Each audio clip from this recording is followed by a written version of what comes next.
একটা সুন্দর সকাল। পুকুরের ধারে সূর্য উঠছে, পাখিরা গান গাইছে। সেই সময়ে চতুর শিয়াল তার হাঁসগুলোকে নিয়ে পুকুরের ধারে এলো। হুস হুস, আরে হাসিরা, তাড়াতাড়ি খাও, রোদ চড়ে গেলে ঘরে ফিরতে হবে। বাড়ি চল, হুস প্যাক প্যাক। পুকুরের ধারে এলো। হাঁসগুলো জলে টুপ টুপ করে ডুব দিচ্ছে, কেউ লাফিয়ে খেলছে, কেউ ডানা মেলছে। ঠিক তখনই পুকুরের পাশে সিংহ এসে দাঁড়ালো। তোমার হাঁসগুলো তো বেশ মোটা তাজা, দেখে জিভে জল চলে এলো রে। আহা, কি মাংসগুলো!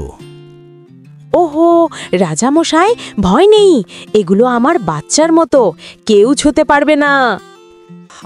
আচ্ছা ঠিক আছে, তবে সাবধানে থাকো, জঙ্গলে অনেক ক্ষুধার্ত চোখ আছে।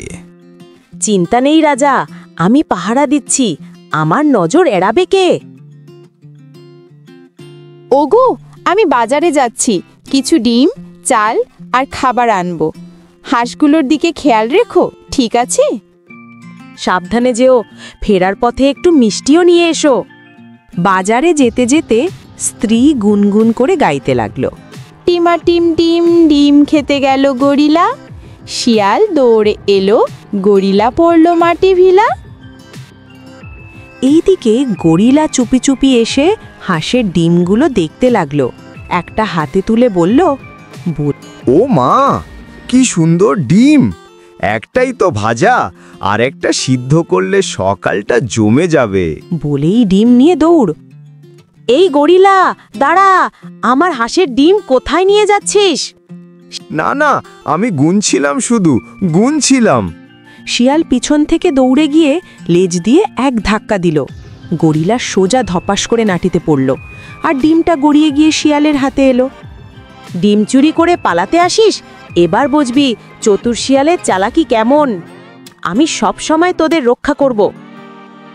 কুরপাড়ে আন্টি এলো একটা ঝুড়ি হাতে। এই ভাই শিয়াল, একটু মাছ দেবেন?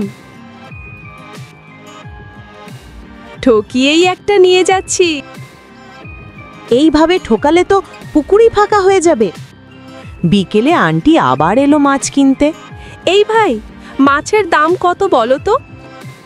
আজ বিশেষ ছাড় আন্টি, জলের দামে মাছ নিন। দাম কম হলে রুই মাছও নেব।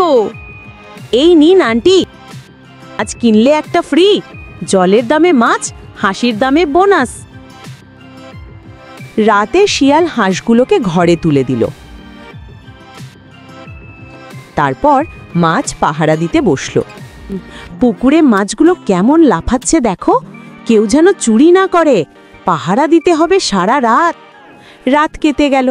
সকালে শিয়াল বাজারে গেল মাছ বিক্রি করতে। মাছ নিন, রুই মাছ, লাউ মাছ, জলের দামে মাছ নিন।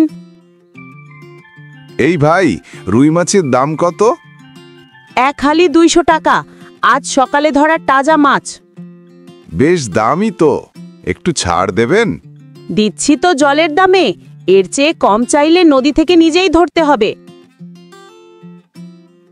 শিয়াল লাউ মাছ কিনে ঘরে ফিরল। এই যে ফিরে এলে, আজ রুই মাছের তরকারি বানাবো নাকি? না না, আজ বিশেষ দিন, লাউ দিয়ে রুই মাছের তরকারি হবে। গল্পটা ভালো লেগেছে? তাহলে চ্যানেলটা সাবস্ক্রাইব করো। চতুর শিয়ালের সঙ্গে দেখা হবে পরের গল্পে।